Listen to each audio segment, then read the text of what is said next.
lúc bốc chân của bé tỏ tỏ tu chỉ cho ba lần sau đó bé trong xếp cái rồi bé trong siêu qua chữ trò cũng qua chữ lúc bé cái rồi vì tao gì để cái lần tu lọt trong lúc kia tê lò bé tụi chỉ kể xe cho linh đờiแต่bé tụi khen bé chỉ mới giải ác chữ trò giờ bu là bé tụi chỉ để sửa để kia bé là một tên sông cao là một bộ qua chữ bây giờ bé tụi qua chữ trong tầng đầu trong cả kỳ sen gió này nó bây giờ là một bộ trong cao có kia thì tụi chỉ để sửa là một kia đi nhưng không lúc còn đời này nhưng lúc đời này là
Hallelujah, phổ qua chữ. Bây giờ là một cái sống đâu, phổ qua chữ là để bên số. Rồi siêu một câu phổ qua chữ là để bên núi số. Núi siêu ngoan cả, bây giờอยู่ยาอยู่สอนดิป้ายาโดนต่อช้าจ้องว่าchỉ cóตู้gì vừa sống tu ya làm thiệt rồi cóตู้อยู่ยาไอ้เปียมองลงดาโลนี่คือเกิดเช่นที่อยู่เราเอาดาววิ่งลุ่มลงนี่ยืนมูใช้ยืนอยู่หัวใจแต่เอาเพื่อเขียนเราได้ละจนเจแต่เพื่อตัวเก็บชิ้นว่าจีเรายังได้ผู้ทอจะเพื่อจะได้ใช้จูโอเคbây giờ vùng đó vùng ba chữ lòng cả lúc xuống vùng đó vùng kia thì mò mua mò trong mò tại bây giờ mò rồi trong tình đó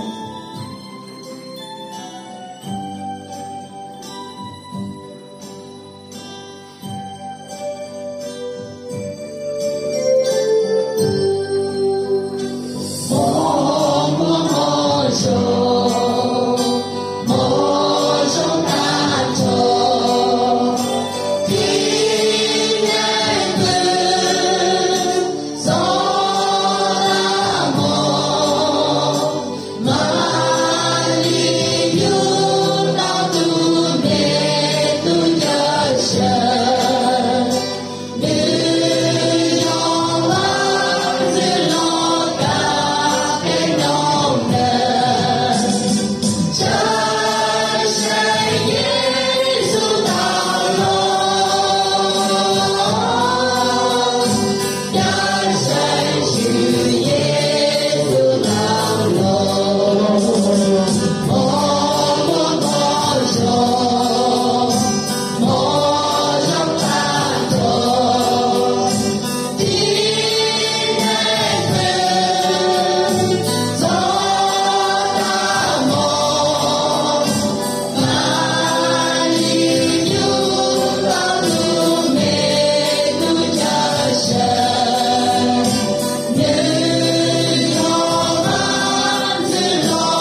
lúc xưa mong đợi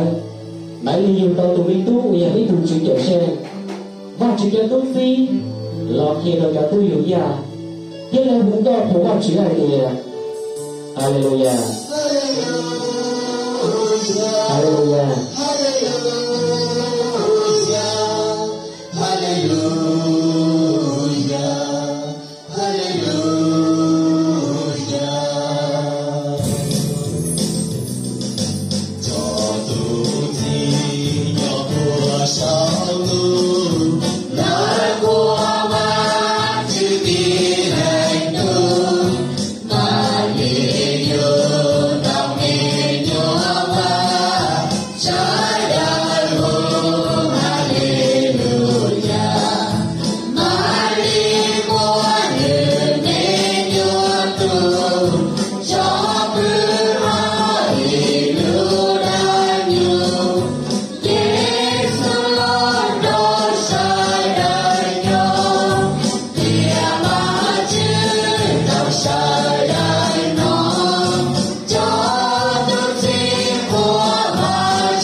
Chúa Giêsu lúc đây trong đau khổ,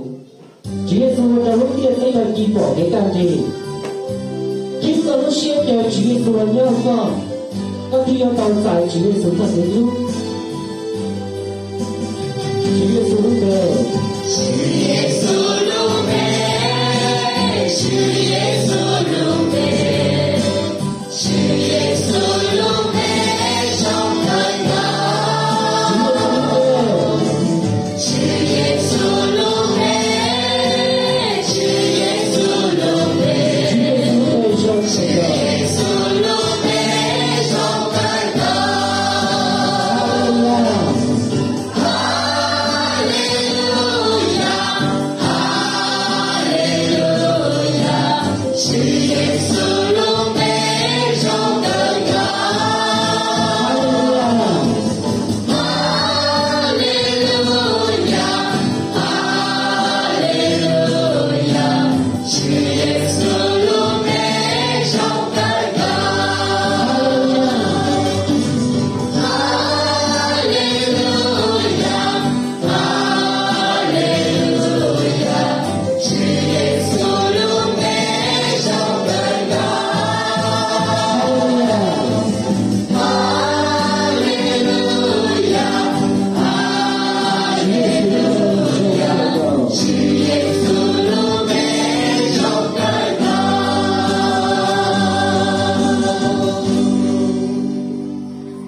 Hallelujah, thưa các chị.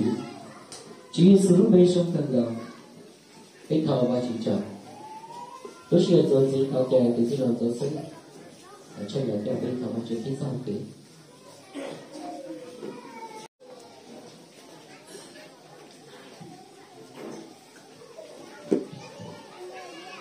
lúc xưa bị thọ chịu thì, ôn chịu cái tụi chịu mới tập cái thay đi tụi đồ về cái tổ cỏ. Cái tôi chưa không nói cả về trên nhất là nó Thế biết cho của nhà đầu được bên trên biết được rồi thì giờ biết của công trình giờ phải có thì cũng nhiều em tôi chỉ biết của có lúc xưa hỏi để đi đủ cái tụi thu đầu bên em tôi chưa còn đòi bên nhau có phụ hoàng tụi bên đòi bên nhau số tụi nhau có bên một tàu bên cả xia để đi đủ bây giờ ví dụ gì bây giờ tàu kiểu các sao lú bây giờ hùng câu của các tuần gì bây giờ tàu câu đủ cho bên cho em tôi chỉ biết của có biết của có lúc bên họ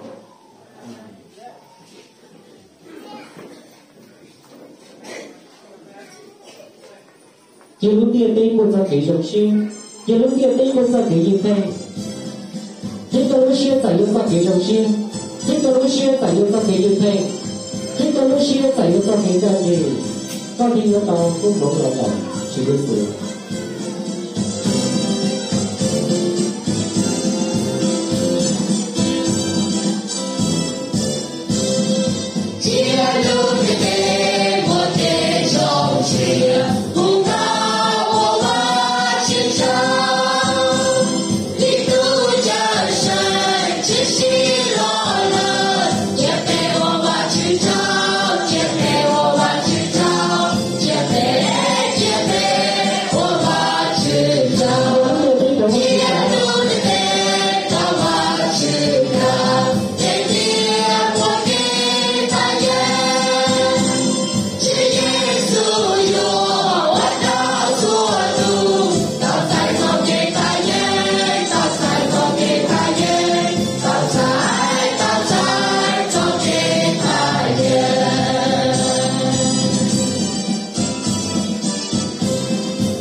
Ủa chị trời, biết đâu giờ lại cho biến thay nhiên, cho biến cả gì lo là chỉ cái sự. Chúng ta nhớ biết sẽ là chồng đâu biết sự.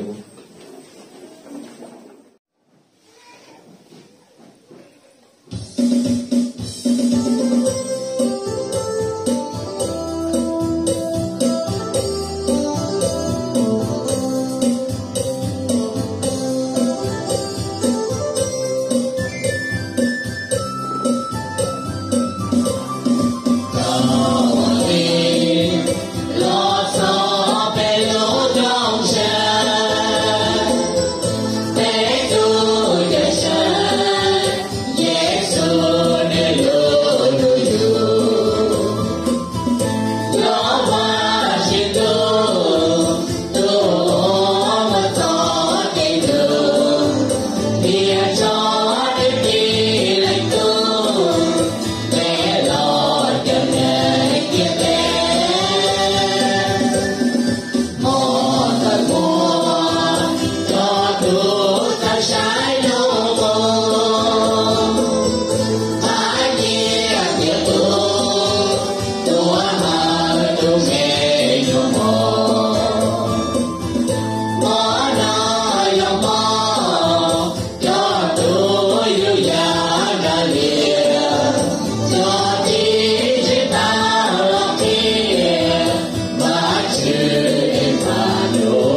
có họ cũng sau tới chắc tới tôi sau đó bây giờ tôi trên một dòng tục trong có sự đó có hội thì bé nông cộng chắc tới thì tôi đã biết sẽ nông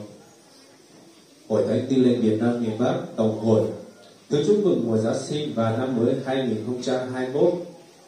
Kính thưa hội thánh, thưa quý vị khách quan và quý thân yêu quý mến, hàng năm cứ đến dịp lễ kỷ niệm mừng Chúa Giêsu Giáng sinh thì niềm vui hân hoan lại ngập tràn khắp nơi trên thế giới.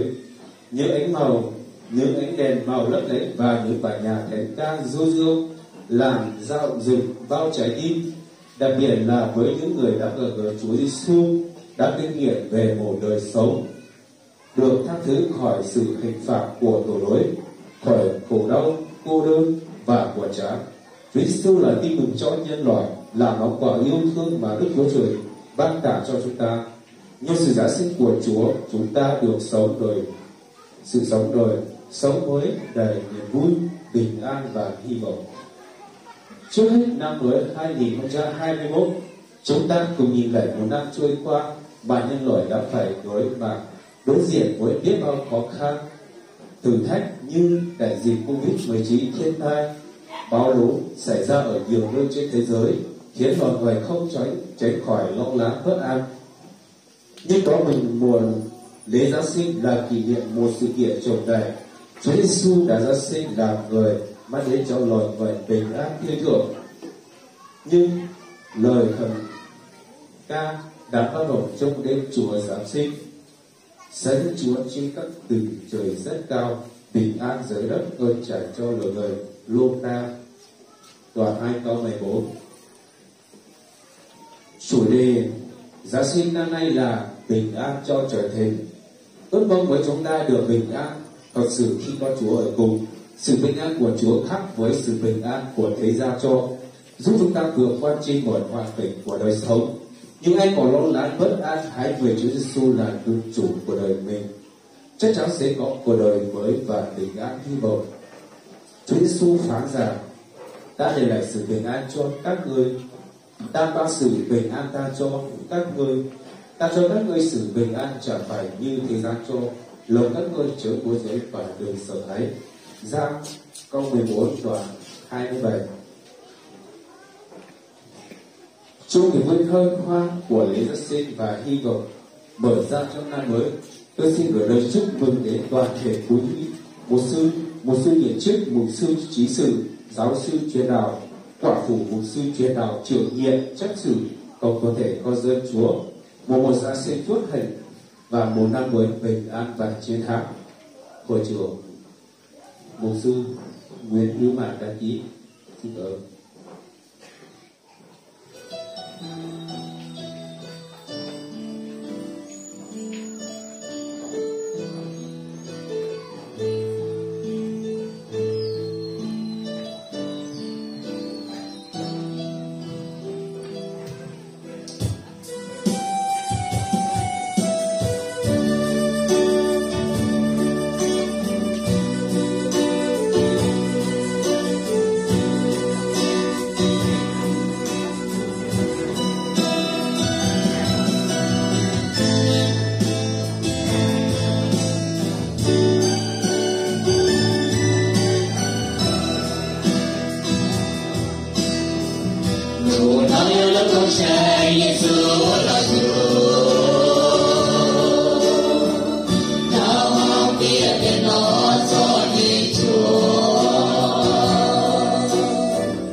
chỉ số lên số tuổi đó chỉ số mà nó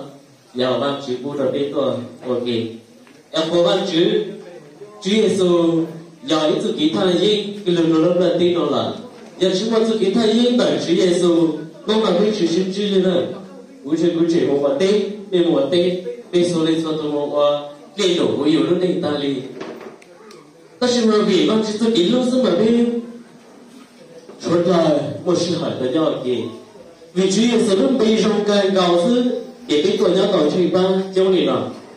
vì từ cái thời gian cái lượng là tin lại em biết tàu dài để biết lượng nhau này nó là biết thì rộng xa này lại hồ văn chữ tôi chào lúc sau văn sẽ đi cầu ở sau lúc sau hỏi nó tiền tức là không tỷ này cầu lâu là nó có lý tu ở quê ở ta lúc sau nữa lại và chỉ có là biết bao nhiêu một sự hỏi đó là một cổng nó công trình lối ra gì để sự kỹ trong sai thì tại và chỉ có là biếtเราคนแต่พี่มัวจะคิดที่ในใจกันย่ออีจีชุดเล็กชุดเล็กแต่ไม่ได้ไปเจงสิเลยเขาเป็นสาวนอนจีมัวจะไปเจงที่จงให้ที่ช่วยกู้กู้ต่ออีสานที่จะไปเจงชาวต่อพี่ตัวของแต่พี่ลอยใหญ่เขาขี่รถแซงกันยาวเลยโดนตัดบ้านชุดตัวกี่ลูกวันเจ้าเตาอีสานเราแต่ชอบกี่ตัวเจงแต่ภาพต่อชื่อเรากู้ตัวของแต่พี่ที่พี่กู้รถแซงวันเจ้าพี่กู้หัวบ้านชื่อnhà ta luôn mà biết một câu chuyện mà biết một cầu và hàng câu ở xưa nhưng mà một tiếng chuyện từ anh nhắc kỹ trong lời xưa nhà thầu có cái biết một con chuyện là sẽ biết trả lâu thầu có một chuyện mà có một câu chuyện mà bây giờ chúng mình giống trong lời một kỹ sư mà tôi muốn tạo thì trả lời và sau này thì bao cả là liền ta chỉ nên nó Giêsu lúc đây chú kỹ thay dính nó đó dù ôi dù sự càng xa tại giới khỏi kỹ chuyện của tôi này tổ kinh chỉ giờ ưu tiên thời thì là chỉ giờ không cái sự chỉ một ít bác là chỉ thì một tiếng trò sát tàu đi làm. Bây giờ công trình sẽ là một nào chỉ cần chuẩn bị nhau đó là bây giờ công trình sẽ là cái gì mà tụi mình lý trang là các tour cổng biết tàu của tôi xử lý. Chủ kỹ thời gian nó mà rộng cái tàu. Nhưng mà biết chỉ mua hoặc kỹ được nhau kỹ đi nó mà chỉ tao một kỹ thời gian. Ta chỉ nói mà ở ban chỉ trong thì biết cả ban chỉ做了他就自己太阴一路走路来对的了。biết khổ văn chữ tôi cứ rong gần cầu biết khổ văn chữ tôi kỹ lu ở số lời tôi chi tôi xuân ná không luồn lù ní lù lên nó tôi về phải biết được văn chữ tôi tại khi nó cũng chơi nó sẽ được mang cờ lên mà ít ra tôiต้องchú thấy lên ít ra vì mà cô cho chỉ thấy cô mua số là cái tôi là nó sẽ xảy ra chỉ vì người ta vì họ không mang tôi thấy lời như thế tao mua số như ta em khổ văn chữ hỏi khóคือก็พี่จะเอาที่หนูมาพี่ทำสร้อยเกินเลยฮะพี่กูสาวแต่ยกบริจาคเดี๋ยวพี่กูบ้านให้พี่กูsử dụngให้เดี๋ยวพี่กูพวกเขาเก่งคือสร้อยนี่แต่พี่ก็คือเดี๋ยวตัวก่อนแล้วพี่จะตายกินแล้วมาเอาเดี๋ยวถูกใช้วันสูวันใช้นอเดี๋ยวหัวกงเชงเดี๋ยวพี่บ้านให้ต่อนี่แต่เดี๋ยวพี่กูว่าจีจ้าที่สุดกูตัวซีตัวชัวอีสานตัววันตีรู้สึกหายอีสานตัว讲稿รู้สึกหายอีสานตัวต่อการรู้สึกหายพี่จีเรารู้สึกหายเราสุดเลยกูตัวจีละที่เขาเกี่ยรองชาไอ้จำดีมัวมีรู้สึกเลยมุมบัวเราเกี่ยเขาเชื่อน้องเราไอ้ทอคนเขาหลายต่อเจมี่ยังมุมบัวนั่นสิละพี่ช่วยมาได้มุมบัวไอ้บางทีเราคือรองกันเก่าบางทีสลีแต่ชีวิตสุดลูกปีคือรองกันเก่าสลีเจ้าพี่หนุ่มยาวไว้เกี่ยสุกินไทยยิ่งคือเราลุ้มละที่น้องอย่าเล่นดื้ออย่าเป็นตัวชีวิตสุดเขาคือชีวิตสุดเราถ้าสุกินไทยยิ่งคือเราลุ้มละที่น้องอย่าให้เขาคือรองตาอย่าให้เขาคือสวยชมปีต่อปีแล้วเขาเช่นได้ลงเลยกูต้องหาปีละปีน้องทำได้อุ้ยต่อเขาใจเยซูเขาคือปีต่อให้ชอบเลยอย่ารู้จักพี่เจ้า有组织的讲么有民间讲嘛，好有介绍的有啥的当鸟名字，好有介绍的有啥的当魔术名字，好有介绍的有啥的要考个这民间讲着，有当东国老对的，有当国酒老对的，对的，这好多人好有是介绍当中，但是呢，那边呢好比介绍成绩啊，一路工程，上到住了，一三都负责都得要加了哈。来的呀，加工程啊， mà số là tạm sĩ nó biết bổ cũng tức là bây giờ bán bò cái nào biết cổng cũng bây giờ bán bò là thằng kia giờ công trình nó sẽ mà thảo lúc cậu ăn đi tu cậu chua nên cậu in nên cậu on nên cậu biết mà rồi nên cậu sao tao nó mà nên gì của công trình của đồng từ đi vì giờ sự bị thay gì được trong là tin mấy thằng chỉ tao mấy thằng cũng sáng mà tao giờ đi tao mà cháu ôn định chỉ nhau là nếu chủ quan hồng cao tỷ lệ của chứ có nên họ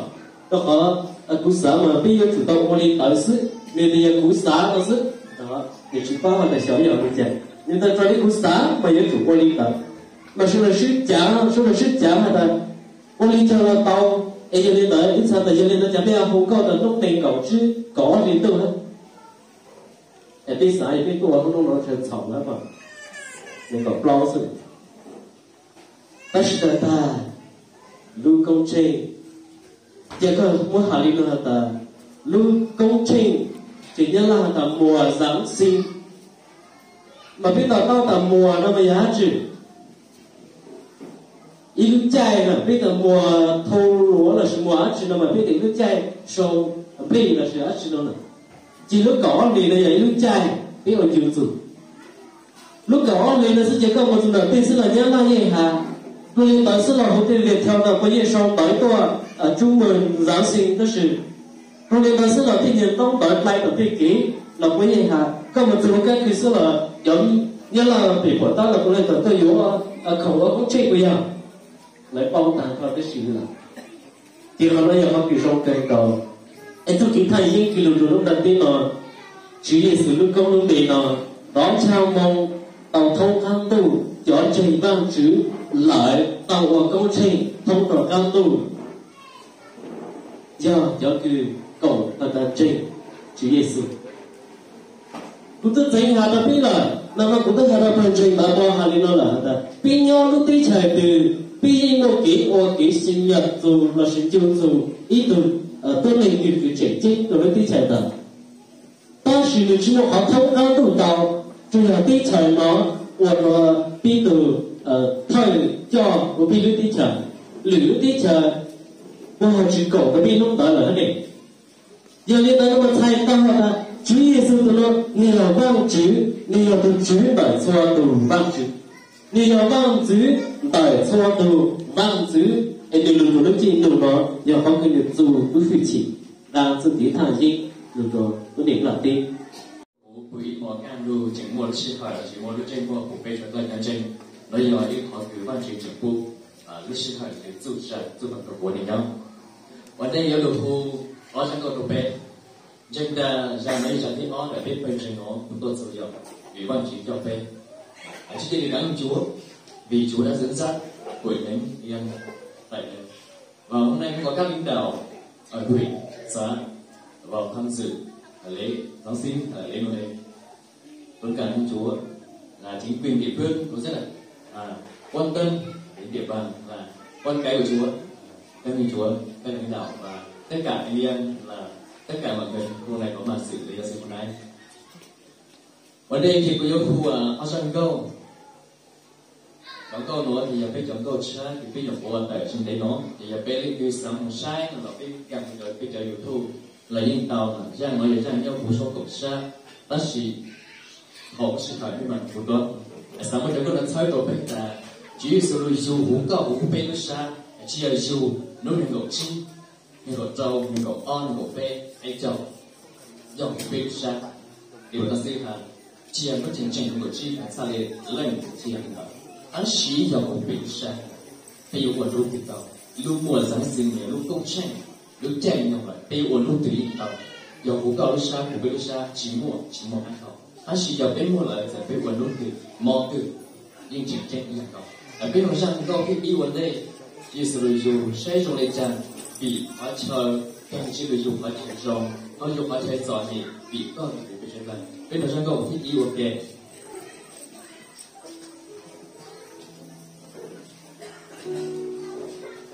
cho nó đúng rồi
đạo lưu và phê xua thu tôi nhớ sự kê cho về cho anh mong che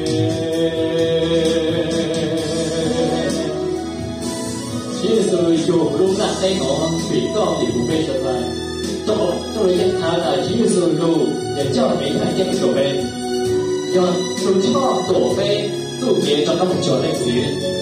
我一度我没有不来，但是Jesus要都叫给找他们做他们做。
Với một thông thời sau khỏi chờ với những buổi trở này lại có tay cha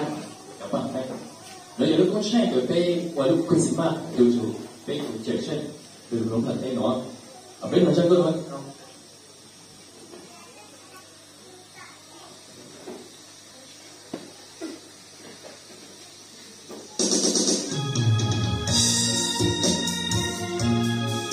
quên sinh mạng chỉ là lúc con trai lâu để bên chỉ bao giờ rồi nó sẽ lúc con trai nhau đổ đây được sao nếu khi gì mà thì cho là sao đủ trái đủ nợ thao đủ cầu bỏ thì đủ để không ta đủ cho gió đôi Giêsu đủ đâu đáng trong linh hồn nó đủ trời sẽ chữ chỉ lo đủ Giêsu yêu để cho lo cho hậu quê gì mà lu chi thấy ta ho qua chữ đau cho nữ lên đủ chi Giêsu để lo đủ hậu nuôi đủ lo cho để số tu lo về hồ我一路说中心呀，做说我中后背，每家每者，我一种活，才看到每时呀，我老板的也得，也做一招不去，我找路去归西嘛，我找路。没有不老的手，路拿不到，让全都去耶稣，没有把去领路，路拿就被所渡。的耶稣道路中，你给少年，这个就不被什么。我被莫非被其风不然的关系吗？在被人评价有多，但是并不助力驾驶更多的问题。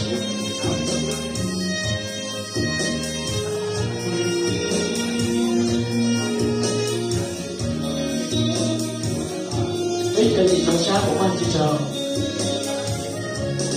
老美国，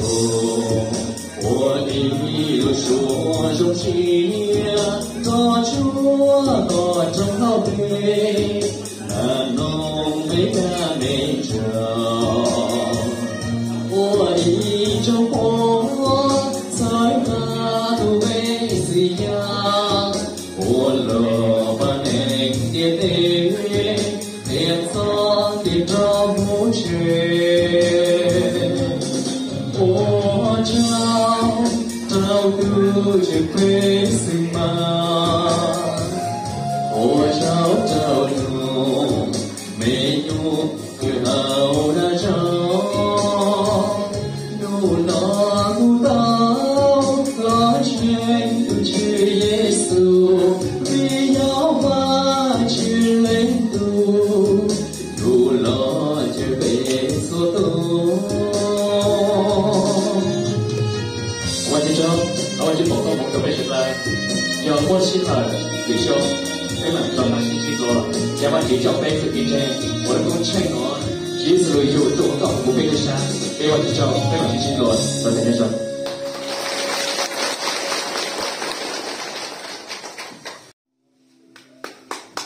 chúng ta không bao giờ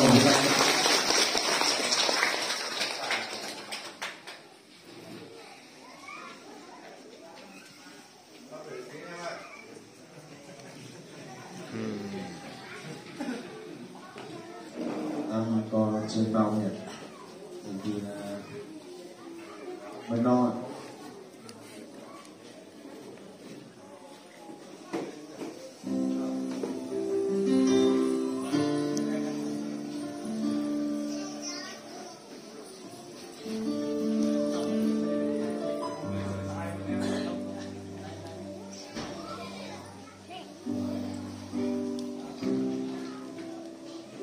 chúng ta cảm ơn Chúa vì chúng ta biết là hôm nay là mùng buổi lễ Giáng sinh rất là vui mừng cho điểm nhóm của chúng ta. Chúng ta biết là ở xã thì có các nhà lãnh đạo và các chính quyền ở xã. Một xã vững bền thì phải có người như chủ tịch là phó chủ tịch, công an là phó công an. Ở trong xã thì một xã vững bền. Sau đây là tôi xin mời anh phó chủ tịch Lò Văn Kỷ, Ủy ban nhân dân xã Đẹp Thủy đến đây phát biểu ý kiến cho điểm nhóm thảo luận chúng ta ngày nay. Xin mời anh đi.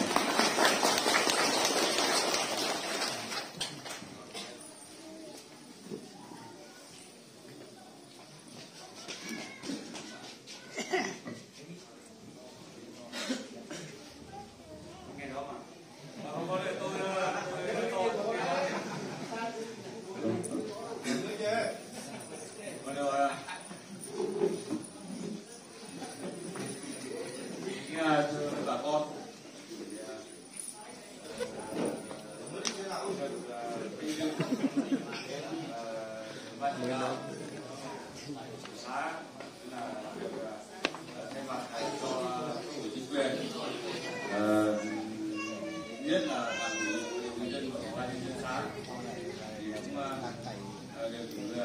tôi thì đến được sử dụng cái điểm nhóm. Chúng ta tổ chức ngày đến Noel, ngày vui của chúng ta rất là nhớ chúng ta. Thì tôi cũng đại diện cho cấp ủy chính quyền chúc bà con nhân dân chúc để chúng ta là có một sức khỏe dồi dào và chúc cuối năm 2020 và 2021 là bà con chúng ta là đạt được nhiều kết quả và niềm tin trong cuộc sống và trong năm 2021 đến tới. Chúc bà con chúng ta là vui vẻ và gia đình hạnh phúc. Cảm ơn.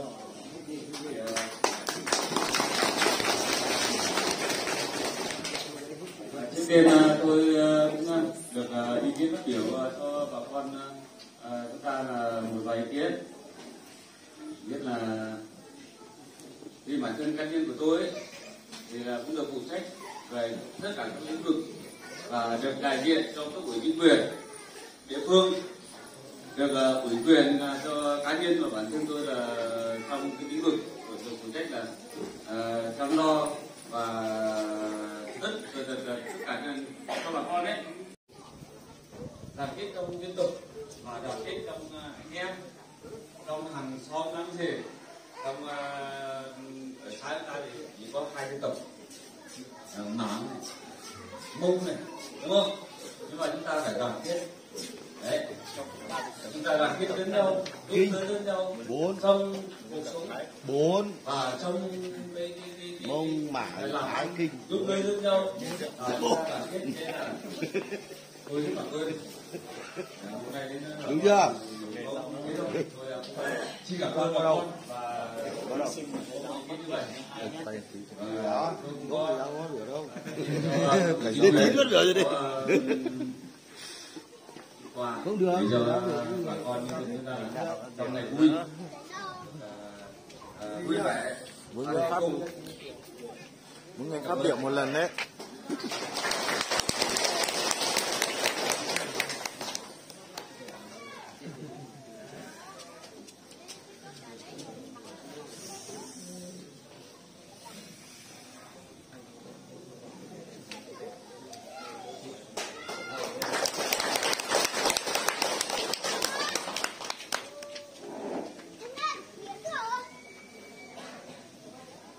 Chúng ta cảm ơn rất nhiều cho Phó Chủ tịch với ý kiến của Phó Chủ tịch đã nói cho chúng ta ngày hôm nay. Sau đây là có trường trung học cơ sở có ý quảng, xin mời Phó Hiệu trưởng Lê Anh Tuấn lên đây tặng của. Xin mời thầy. Xin mời một sự gọi là ta cho một tiếp tục là có trường nào thì trong còn trường nào đấy thì tiếp tục là này vì vì là không có tê ở đây.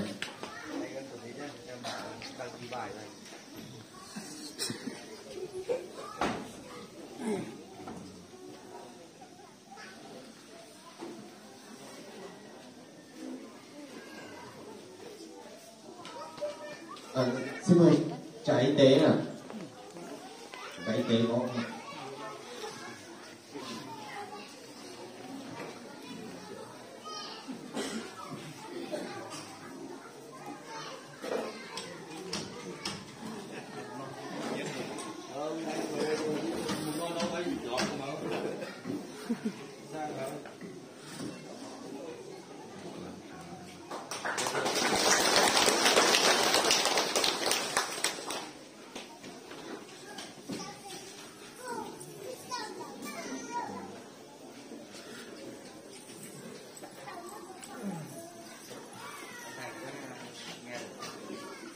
Cũng rất là nhiều công việc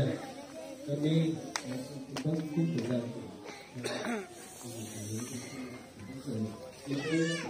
Tên này ạ. rất là cảm ơn Đỡ cho sửa của thầy à. Cho ăn lẩu thế. Ở trường, cái là trường một nơi, trường ở trường hợp cơ sở, trường của Ô, này sao mà chết đâu?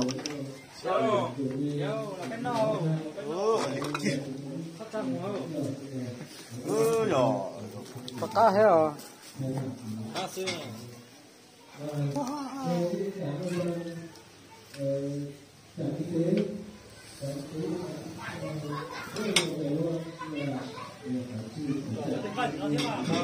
Đó, nhưng mà phải ra cái này ra chứ, bên đè chứ.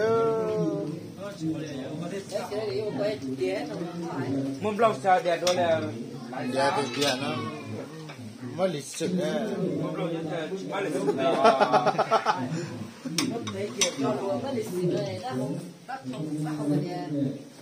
Ở một chế thông như là một chiếc thả tệ và có tàu xe ít đi thì nó biết so với thế khi mới trở nên rất trong nó ba xí cho họ đi nhiều hơn là xí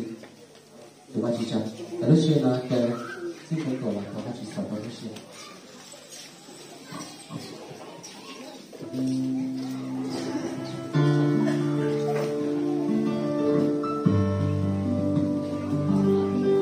tôi xin mời để nhóm đấy lên để làm kết thúc. This is a true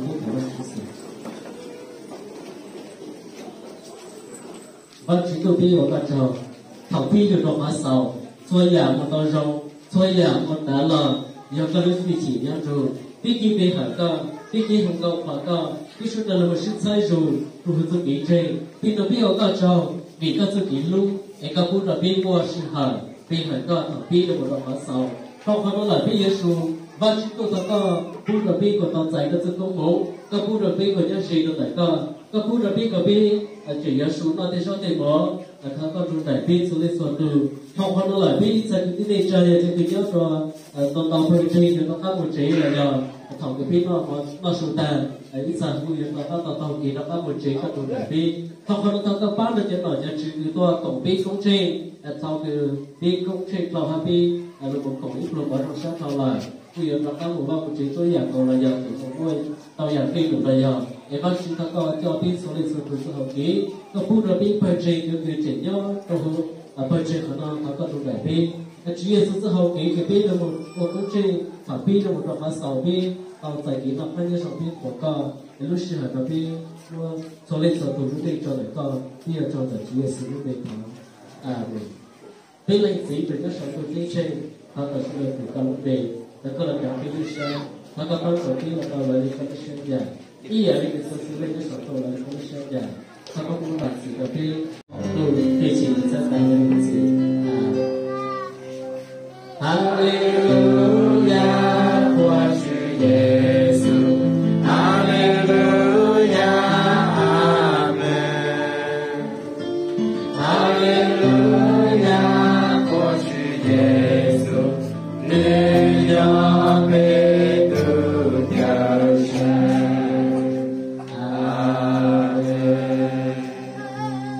biết sự to lên đó nè, chứ khi cái tôi buổi lễ thì anh em